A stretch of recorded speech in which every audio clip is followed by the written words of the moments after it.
नमस्कार। भगवत गीता एक ऐसा ग्रंथ जिसे हम सब सनातन धर्म का सार मानते हैं, है ना? जी हाँ, बिल्कुल। ये महज कुछ श्लोकों का संग्रह तो नहीं है, बल्कि असल में जीवन जीने की कला पर एक बहुत ही गहरा मार्गदर्शन है। सही कहा। तो आज हम इसी ज्ञान सागर में उतर रहे हैं, पर एक कह सकते हैं एक खास नजरिए से। हाँ, आज हम बात करने वाले हैं स्वामी राम सुखदास जी की लिखी हुई गीता प्रबोधिनी के बारे में। ये एक ऐसी पुस्तक है जो गीता के गहरे सिद्धांतों को रोजमर्रा की जिंदगी के लिए बहुत ही सरल, बहुत व्यवहारिक हिंदी में हमारे सामने रखती है। और शायद यही बात इसे इतनी खास बनाती है ना। हाँ, मतलब अक्सर गीता की जो टीकाएं होती हैं वो काफी दार्शनिक या कह लीजिए विद्वत्तापूर्ण हो सकती हैं। हाँ, वो आम पाठक के लिए थोड़ी मुश्किल हो जाती है कभी-कभी। बिल्कुल। लेकिन प्रबोधिनी, जैसा नाम ही है इसका, जगाने वाली, चेतना देने वाली, ऐसा लगता है इसका उद्देश्य ज्ञान दिखाने से ज्यादा उसे जीवन में उतारने पर है। निश्चित रूप से स्वामी राम सुखदास जी जो 20वीं सदी के एक बहुत ही प्रभावशाली संत थे, उनकी पहचान ही यही थी। मतलब जटिल आध्यात्मिक सत्यों को वो असाधारण रूप से सरल और सीधे तरीके से प्रस्तुत करती थीं। अच्छा। उन्होंने अपना जीवन वृंदावन में बहुत सादगी से बिताया और उनका पूरा ध्यान, उनका पूरा फोकस गीता के संदेश को आम लोगों तक पहुंचाने पर ही केंद्रित था। हाँ। उनकी भाषा ऐसी थी जो सीधे दिल को छूती थी। उनके जो मूल संदेश थे उनमें क्या खास था जिसने इतने सारे लोगों को प्रभावित किया? देखिए, उनका जोर हमेशा कुछ बुनियादी सिद्धांतों पर रहा, जैसे निस्वार्थ भाव से भक्ति, ईश्वर पर पूरी तरह निर्भरता, जिसे शरणागति कहते हैं। शरणागति, हाँ। फल की इच्छा किए बिना अपना कर्तव्य निभाना यानी कर्मयोग। हाँ। संसार में रहते हुए भी उसमें फंसना नहीं, वो अनासक्ति, और ईश्वर में एक अटूट विश्वास। उन्होंने कई पुस्तकें लिखी, पर गीता प्रबोधिनी इसलिए खास है क्योंकि ये साधक को सीधे गीता के व्यवहारिक पक्ष से जोड़ती है।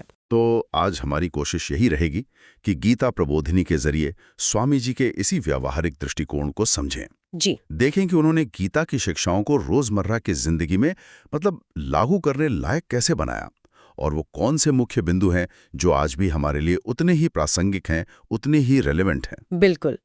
चलिए तो फिर गीता प्रबोधिनी के कुछ मूल सिद्धांतों और स्वामी जी की जो अनूठी व्याख्याएं हैं उन पर थोड़ी गहराई से नजर डालते हैं। हाँ, शुरुआत करते हैं श्रद्धा से। इसे अक्सर आध्यात्मिक मार्ग की पहली सीढ़ी कहा जाता है। स्वामी जी के नजरिए में श्रद्धा का क्या महत्व था? क्या ये सिर्फ आंख बंद करके मान लेना है या कुछ और? नहीं, स्वामी जी के अनुसार श्रद्धा सिर्फ अंधविश्वास नहीं है, बल्कि ये गहरा एक आंतरिक भरोसा है ईश्वर पर, गुरु के वचनों पर, शास्त्रों पर, और यहाँ तक कि अपनी खुद की आध्यात्मिक क्षमता पर भी। अच्छा, खुद पर भी भरोसा। जी हाँ, ये वो नींव है जिस पर साधना का पूरा महल खड़ा होता है। उनका कहना था कि बिना श्रद्धा के ज्ञान जो है वो सिर्फ जानकारी बनकर रह जाता है, वो आचरण में नहीं उतरता। और मुश्किल समय में यही श्रद्धा हमें संबल देती है, सही रास्ते पर टिके रहने की हिम्मत देती है। ये भरोसे का एक प्रैक्टिकल रूप है, व्यवहारिक रूप। ये बात तो महत्वपूर्ण है कि श्रद्धा सिर्फ मानना नहीं, बल्कि एक सक्रिय भरोसा है, एक्टिव फेथ। बिल्कुल। अच्छा, अब आते हैं कर्मयोग पर। ये तो गीता का एक केंद्रीय सिद्धांत है। कर्मणेव अधिकारस्ते मा फलेषु कदाचन। कर्म पर अधिकार है, फल पर नहीं। ये सुनने में तो बहुत अच्छा लगता है, पर रोजमर्रा की भागदौड़ में इसे साधना मुश्किल लगता है। वही, जहां हर काम किसी न किसी नतीजे के लिए ही किया जाता है, इसे कैसे साधा जाए? स्वामी जी ने इसे कैसे प्रैक्टिकल बनाया? स्वामी जी ने कर्मयोग को जीवन से जोड़ने का एक अद्भुत काम किया।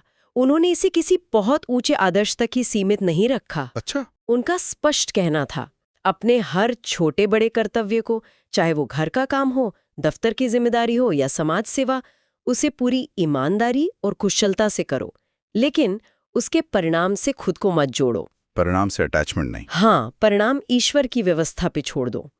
उन्होंने इस बात पर बहुत जोर दिया कि कर्म करते समय हमारा भाव महत्वपूर्ण है। क्या हम उसे बोझ समझकर कर रहे हैं या ईश्वर की सेवा मानकर? भाव, हाँ, ये महत्वपूर्ण है। स्वामी जी का तरीका था कि आप अपने सामान्य जीवन के कामों को ही निष्काम भाव से करके कर्मयोगी बन सकते हैं। जैसे उन्होंने उदाहरण दिया कि घर की सफाई करते हुए ये सोचना कि मैं भगवान का मंदिर साफ कर रही हूँ, ये भाव ही उस कर्म को योग बना देता है। वाह, यानी काम वही, बस करने का नजरिया बदल देना है। हाँ ये तो वाकई रोजमर्रा में लागू करने लायक लगता है। जी। अच्छा, इसी से जुड़ा है भक्ति का सिद्धांत। कई लोग भक्ति को सिर्फ पूजा पाठ, मंदिर जाना या कुछ खास कर्मकांडों तक ही सीमित समझ लेते हैं। क्या स्वामी जी का भक्ति का दृष्टिकोण इससे अलग था? हाँ, बिल्कुल अलग था। स्वामी जी ने भक्ति को कर्मकांडों की सीमा से बहुत आगे बढ़ाया। उनके लिए भक्ति का अर्थ था जीवन के हर पल में, हर काम करते हुए ईश्वर का प्रेम पूर्वक स्मरण करना। हर पल में? हाँ, ये कोई अलग से किया जाने वाला काम नहीं, बल्कि जीवन जीने का एक तरीका है। जैसे गीता में भी कहा है, अनन्यश्चिन्तयन्तो माम ये जना पर्युपासते। जो अनन्य भाव से मेरा चिंतन करते हैं, उनका योगक्षेम मैं स्वयं वहन करता हूँ। स्वामी जी इसे बहुत सरलता से समझाती थी। जीवन में जब मुश्किलें आएं तो चिंता और तनाव में डूबने के बजाय ईश्वर पर भरोसा रखकर समर्पण भाव से उनका सामना करो। समर्पण भाव से? हाँ, ये मानना कि जो हो रहा है उसमें ईश्वर की कोई योजना है और अपना सर्वश्रेष्ठ प्रयास करते हुए बाकी उन पर छोड़ देना। यही व्यावहारिक भक्ति है। ये कोई पार्ट टाइम चीज नहीं, ये एक निरंतर चलने वाली मानसिक अवस्था है। ये नजरिया तो मुश्किल हालात में एक अलग ही तरह की शक्ति दे सकता है। मतलब तनाव की जगह समर्पण, ये मानसिक शांति के लिए तो बहुत अहम लगता है। बिल्कुल। चलिए अब बात करते हैं समत्व की। सुख दुख, सफलता असफलता में समान रहना। गीता कहती है समत्वम योग उच्यते। पर यह साधना तो शायद सबसे कठिन साधनाओं में से एक लगती है। हाँ, है तो कठिन। स्वामी जी ने इसे कैसे सुलभ बनाया, कैसे आसान किया? निश्चित रूप से ये एक गहरी साधना है, लेकिन स्वामी जी ने इसे जटिल दार्शनिक चर्चा नहीं बनाया। उन्होंने इसे जीवन के अनुभवों से जोड़कर समझाया। कैसे? उनका कहना था, जब जीवन में सफलता या सुख मिले तो अहंकार में मत फूलो, उसे ईश्वर की कृपा मानो। और जब असफलता या दुख आए तो निराश होकर टूट मत जाओ, उसे भी ईश्वर की इच्छा या अपने कर्मों का फल समझकर धैर्य रखो। धैर्य रखना महत्वपूर्ण ये है कि बाहरी परिस्थितियां चाहे कैसी भी हों, आपके मन की शांति भंग न हो। स्वामी जी का जोर इस बात पर था कि ये समता का भाव अभ्यास से आता है, रोजमर्रा की छोटी छोटी बातों से शुरू होता है। छोटी छोटी बातों से? जैसे किसी ने तारीफ की तो बहुत ज्यादा खुश न होना, किसी ने आलोचना कर दी तो दुखी न हो जाना, यहीं से शुरुआत होती है। ये मन को स्थिर रखने का एक व्यवहारिक अभ्यास है, रोज का अभ्यास। अच्छा, यानी छोटी छोटी परिस्थितियों में संतुलन साधने का अभ्यास ही हमें बड़े झटकों को सहने की क्षमता देता है। सही कहा। अच्छा, इसके बाद एक शब्द आता है वैराग्य। अब वैराग्य सुनकर तो अक्सर लोगों के मन में घर परिवार छोड़कर जाने का ख्याल आता है। क्या स्वामी जी का वैराग्य भी यही था, जंगल चले जाना? नहीं, बिल्कुल नहीं। स्वामी जी का वैराग्य संसार से भागना नहीं था, बल्कि संसार में रहते हुए अनासक्त होने की बात करता था। उनका उदाहरण बहुत सुंदर था।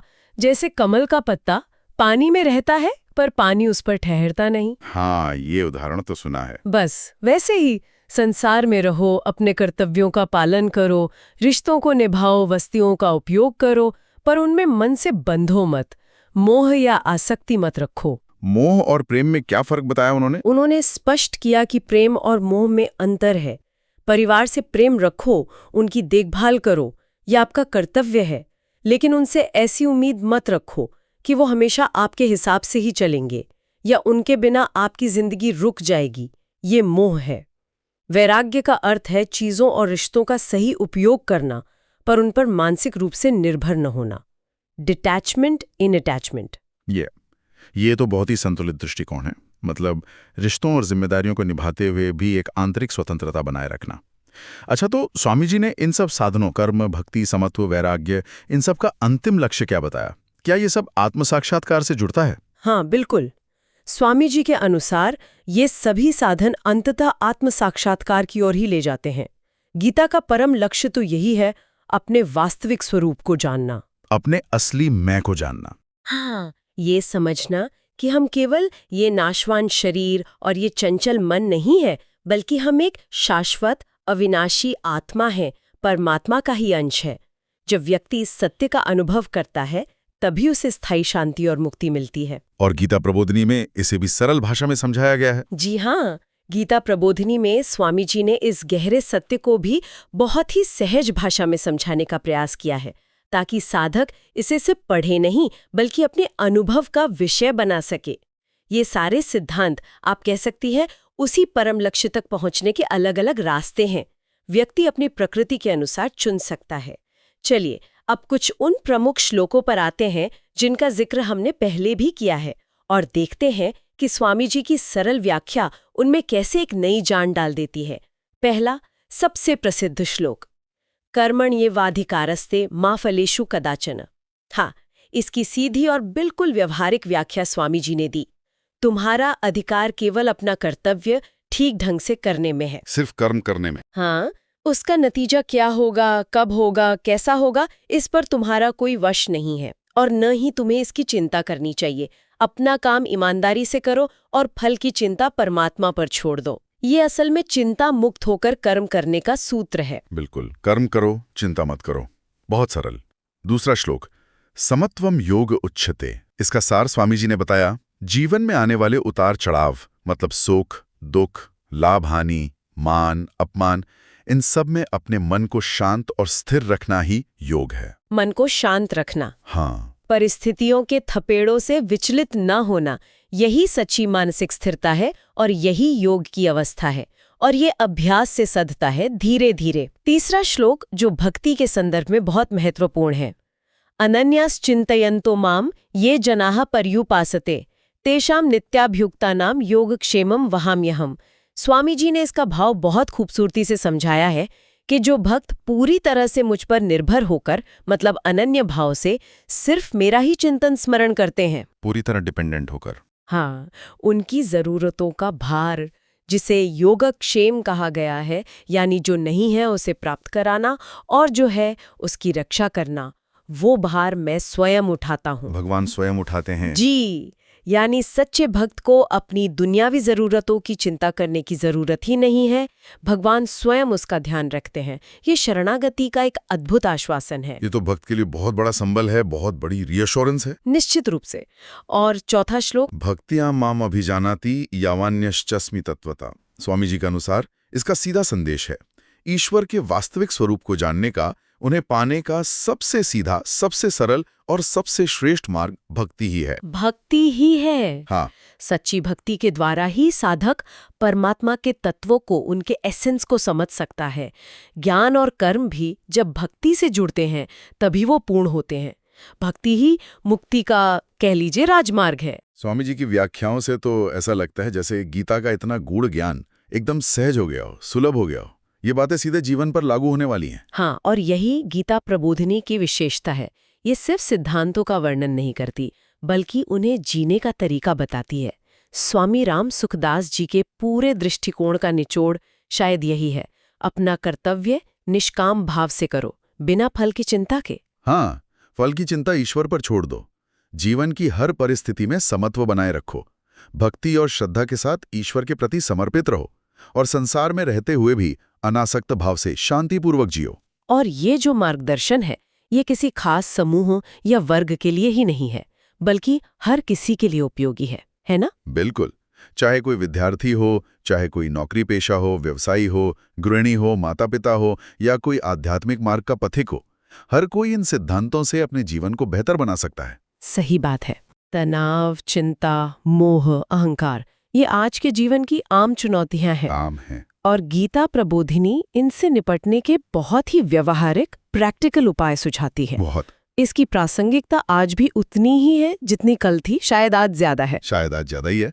तो आज हमने गीता प्रबोधिनी के माध्यम से स्वामी राम सुखदास जी के सरल, व्यवहारिक और साथ ही गहन ज्ञान की एक अच्छी झलक देखी। ये चर्चा वाकई बहुत उपयोगी रही जी। अब अंत में श्रोताओं के लिए एक विचार छोड़ते हैं जिस पर वो खुद मनन कर सकें। अवश्य। आज हमने गीता प्रबोधिनी में बताए कई महत्वपूर्ण सिद्धांतों पर बात की, निष्काम कर्म, भक्ति, समत्व, वैराग्य। अब जरा सोचिए, अगर इनमें से किसी एक सिद्धांत को ही, मान लीजिए केवल समत्व को, यानी हर परिस्थिति में मन को शांत रखने के अभ्यास को, या फिर निष्काम कर्म को, यानी फल की चिंता किए बिना सिर्फ अपना कर्तव्य करने के भाव को, अगर हम सचमुच गहराई से अपने जीवन में उतारने का प्रयास करें, सिर्फ एक को भी, हाँ, सिर्फ एक को भी, तो हमारे रोजमर्रा के अनुभवों में, हमारी मानसिक शांति में और जीवन के प्रति हमारे पूरे नजरिए में कितना बड़ा सकारात्मक बदलाव आ सकता है। क्या पता एक सिद्धांत को साध लेने से ही बाकी सब अपने आप सज जाएं। जैसा स्वामी जी की एक और रचना एके साधे सब सधे में भी संकेत मिलता है। हाँ, ये सोचने वाली बात है। इस पर विचार जरूर कीजिएगा।